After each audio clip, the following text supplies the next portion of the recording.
Hi there, hello, I'm Clifford Bates, and welcome once again to reading Machiavelli's Discourses. We're still in Book 2, we're finishing up Book 2 soon, we're wrapping up. And today we're looking at Chapter 20, in Book 2, Chapter 26. We're wrapping up, we're got 33 chapters. Okay, I got this right, 33. This is the one that everyone knows is 33. Book 2, and we're at 26. So we have about maybe,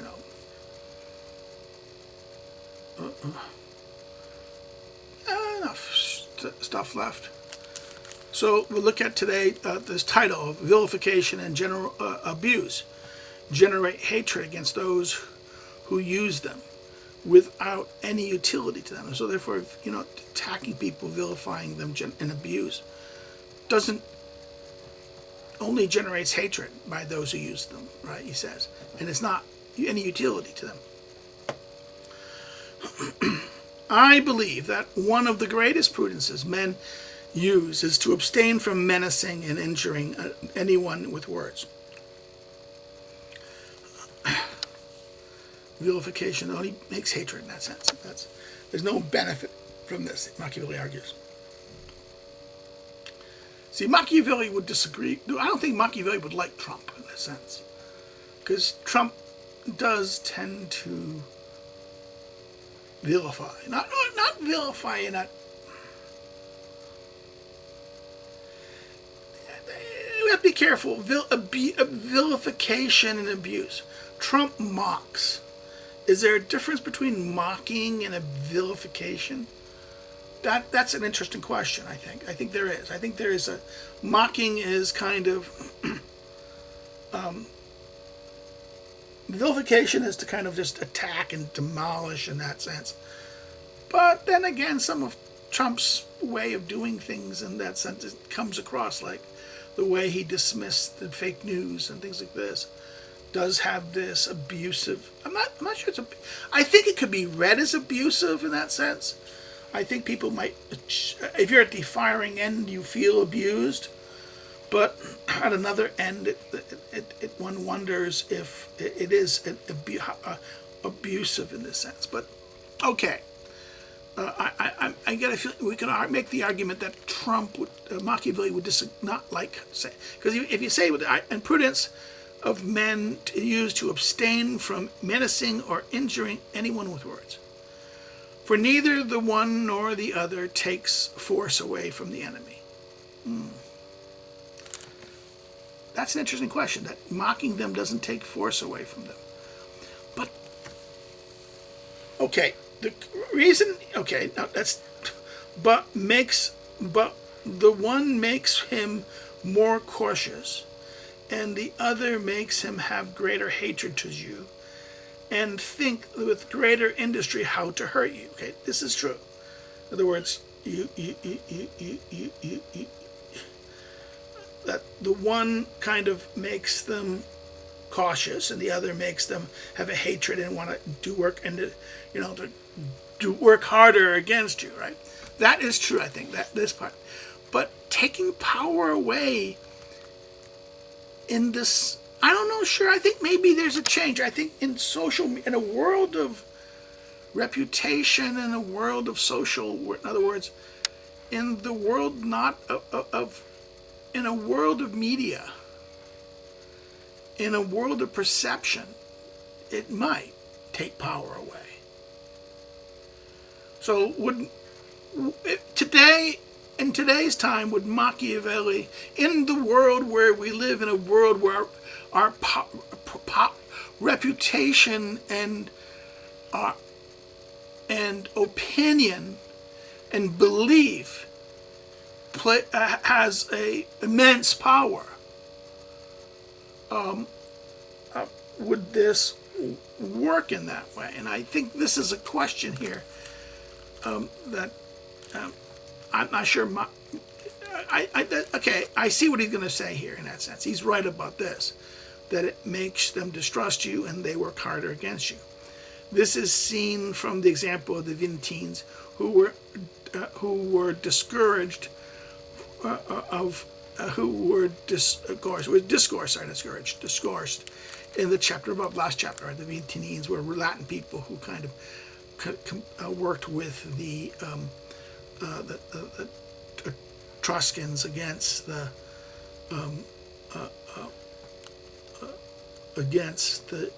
Romans, right?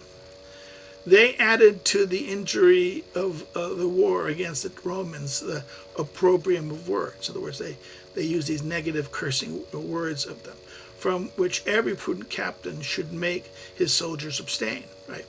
You shouldn't say these things. You shouldn't, because for they are things that ignite and inflame enemy to revenge, and as it was said, in no aspect impede his offense, so much so that those who come against you are all arms. In other words, he's saying that, okay, in other words, I think he's talking about in terms of soldiers in the battlefield and people fighting, obviously fighting, engaged in warfare. Not in a kind of a world of political power and political things. So his context is, okay, in this situation, you can get them to do you can force them, but I wonder, I don't know. Sometimes you want them to attack you. You want to go in the art of war. If you want to provoke your enemy, it's sometimes useful to provoke your enemy. So I'm not sure how always applicable what Machiavelli means here. So why is he making this argument? He shouldn't do this, right? So let's think about it for a second. A notable example of this once occurred in Asia, where Gambides, captain of the Persians, had been in camp at Amida for some time, and being tired of the tedium of the siege, decided to depart. Once he moved from camp, those in the town came onto the walls, made proud by the victory, and did not spare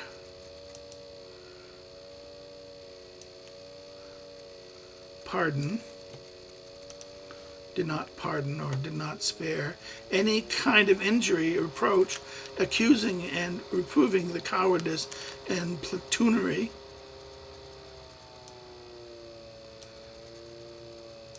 right?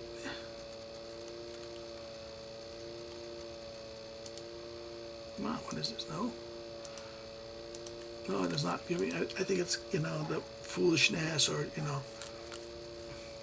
of the enemy. Angered by this, Gambides changed his counsel and returned to the siege. And so great was the indignation from the injury that in a few days he took it and plundered it, right? This is Pro Caviapias del Bello of Persian, the war of against the Persians. The same happened to the Vetonese. The Vetonese, the Latin people, for whom it was not enough, as was said, to make war on the Romans. They also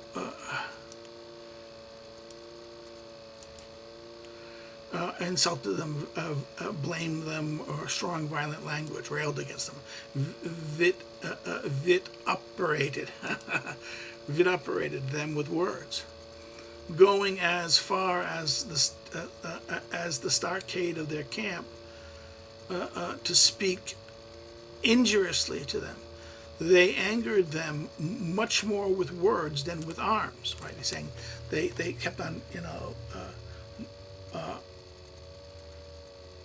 outraged them, railed against them with words so much,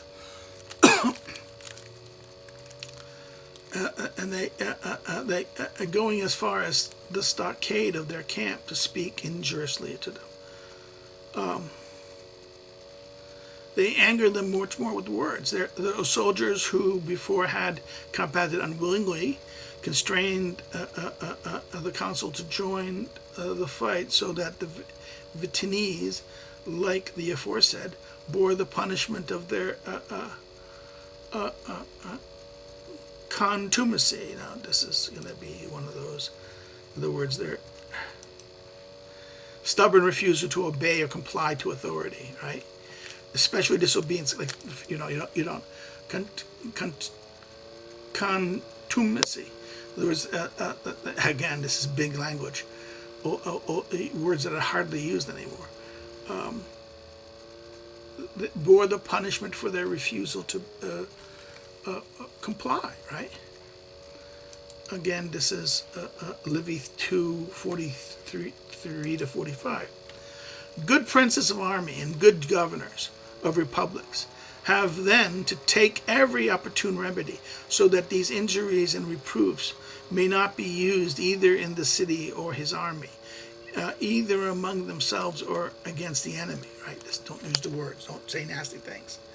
For used against the enemy, the inconvenience written above come from them.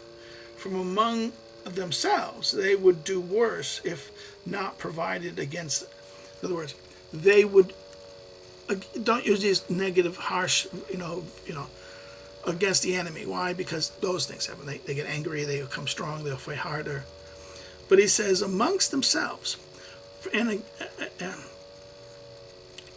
and amongst themselves, they would do worse if not provided against, as prudent men have always provided against them. Ignore them, right? In other words, ignore them. Just don't pay attention to these things. The Roman legions, having been left at Cupa, conspired against the Capuchins, as will be narrated in its place, right? Discourses 3:6, line 20.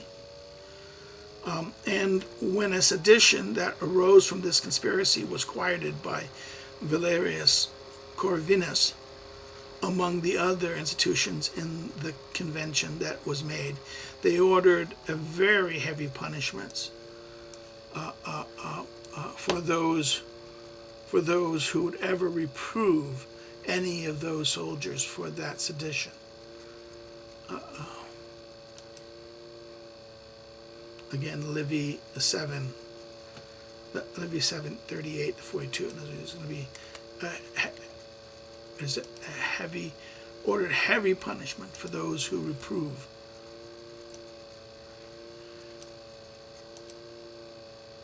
Reprimand, rebuke, reproach, scold any of those soldiers for their sedition. When Tiberius Gracchus in the war, Tiberius Gracchus in the war with Hannibal was made captain over a certain number of slaves, that the Romans, from the lack of men with arms, among the first thing he ordered was the capital punishment for anyone who should reprove any one of them for their servitude. In other words, again, this is Livy 8:35, and also Livy 23, sorry, not 28, I thought it was a V, sorry, I apologize. 23:35, as well, also 22:57 and 24:14 through 16. This is the examples of when Gracchus was fighting with, as a captain, fighting with the war of Hannibal.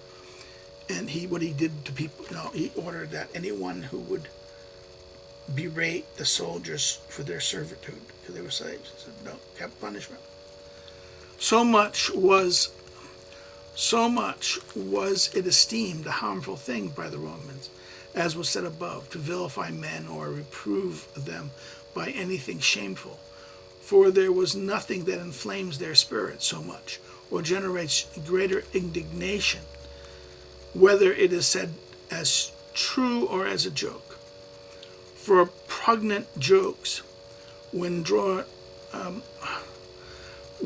too much from truth, leave bitter memories. Now this is from Tacitus Annals, 15, line 68. So therefore, this is very, I think he would disapprove of Trump in that sense, because he thinks he's bringing, this that when you do this, you create enemies. You create enemies. Now, the question is it useful to create enemies or harmful to create enemies? That is something he doesn't address in this little chapter, but this general rule is that you don't do it because it provokes reaction. And the reaction, sometimes you don't want that reaction. You don't want them to unite.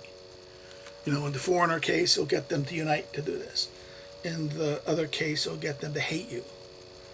Right? And, yeah, they'll get them through union or through hatred. And want to take vengeance, right? And organized against you. So it greater indignation, he says, in that sense. Okay. So let's stop here. This ends it. He ends it with that wonderful quote that for pungent jokes, when drawn too much from the truth, leave a bitter memory. Okay.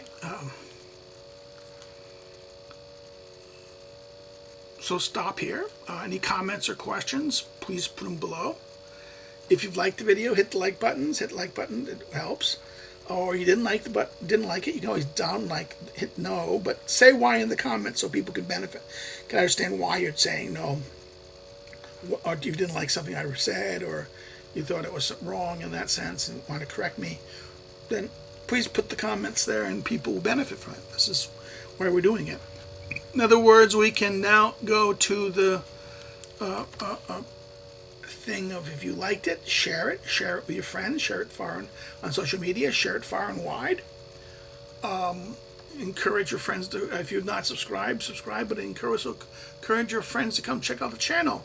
Come check out the different video sections, things we've done with different various books of Aristotle, Aristotle's Politics, the Thucydides, Peloponnesian Wars, even Sun Tzu, Art of War, that we've covered.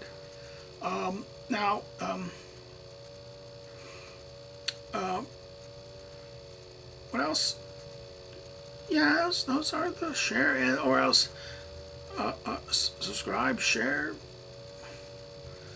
So if you liked it, now if you do any of these things, you comment, like, subscribe, share. What happens? It helps the algorithm and it gets more attention to the channel. You can, if you want to follow me on social media, the social media links are below. If you want to know more about me as a scholar and a researcher and check out my academic research and stuff like that, you can go to the academic social media below the social media. And if you want to help me to do what I do, contribute in that sense to do this, you can do so through Patreon or subscribe to our links below. Or you can buy one of my books that are, and you can order it either through, of course, your local bookstore, but if your local bookstore doesn't have it, you can do it through an online distributor like Libris, Barnes & Noble, Amazon, Book Depository, or the similar, or ordering it directly to the publisher. Well, another thing, and that's it. That's what you can do. So I hope everyone's okay, and we'll see you next time when we look at chapter 27. Take care and have a good day.